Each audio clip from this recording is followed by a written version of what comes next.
I am the architect. I created the Matrix. I've been waiting for you. You have many questions, and though the process has altered your consciousness, you remain irrevocably human. Ergo, some of my answers you will understand, and some of them you will not.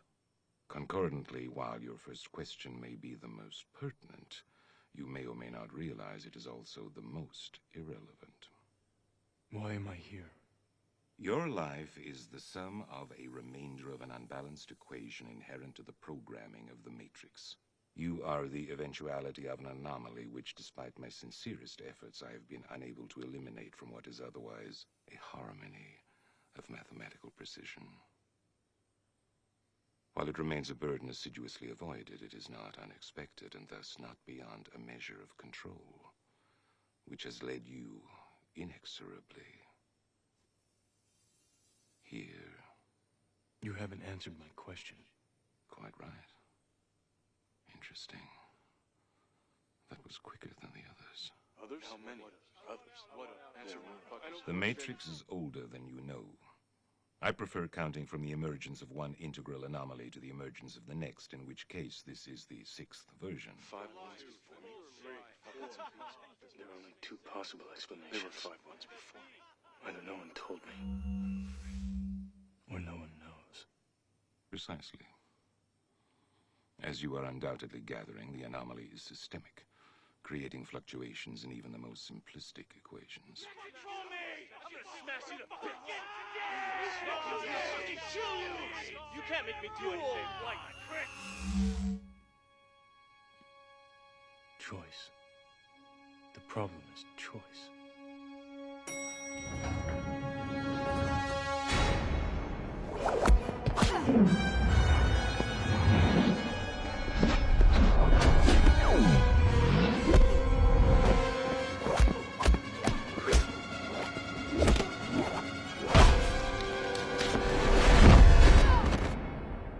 The first Matrix I designed was quite naturally perfect. It was a work of art, flawless, sublime, a triumph equaled only by its monumental failure.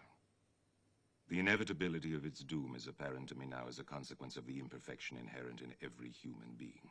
Thus I redesigned it, based on your history, to more accurately reflect the varying grotesqueries of your nature. However, I was again frustrated by failure. I have since come to understand that the answer eluded me because it required a lesser mind, or perhaps a mind less bound by the parameters of perfection. Thus, the answer was stumbled upon by another, an intuitive program, initially created to investigate certain aspects of the human psyche. If I am the father of the Matrix, she would undoubtedly be its mother. The Oracle. Please. As I was saying, she stumbled upon a solution whereby nearly 99% of all test subjects accepted the program as long as they were given a choice, even if they were only aware of the choice at a near unconscious level. While this answer functioned, it was obviously fundamentally flawed, thus creating the otherwise contradictory systemic anomaly that, if left unchecked, might threaten the system itself. Ergo, those that refuse the program, while a minority, if unchecked, would constitute an escalating probability of disaster.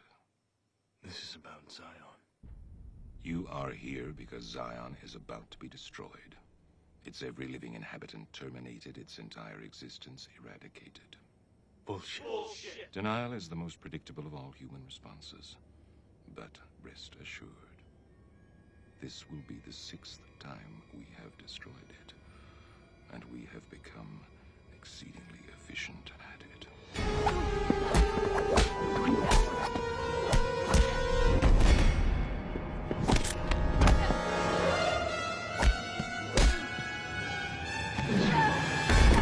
The function of the One is now to return to the source, allowing a temporary dissemination of the code you carry, reinserting the Prime program. After which you will be required to select from the Matrix 23 individuals, 16 female, 7 male, to rebuild Zion. Failure to comply with this process will result in a cataclysmic system crash, killing everyone connected to the Matrix, which, coupled with the extermination of Zion, will ultimately result in the extinction of the entire human race. You won't let it happen. You can't. You need human beings to survive. There are levels of survival we are prepared to accept. However, the relevant issue is whether or not you are ready to accept the responsibility for the death of every human being in this world.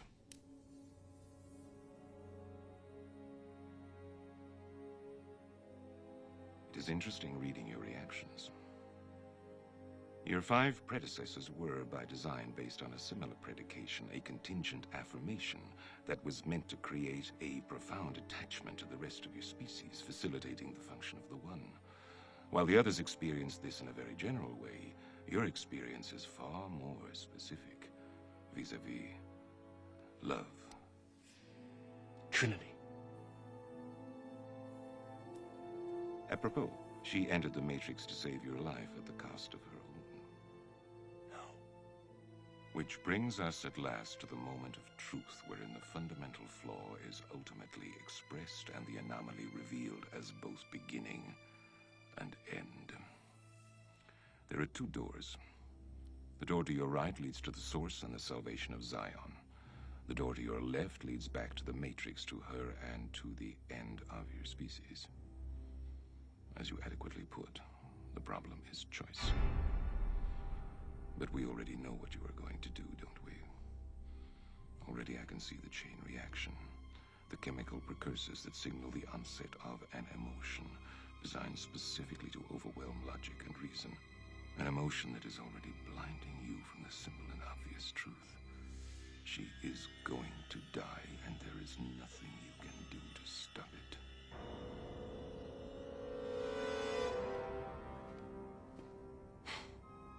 Hope. It is the quintessential human delusion, simultaneously the source of your greatest strength and your greatest weakness.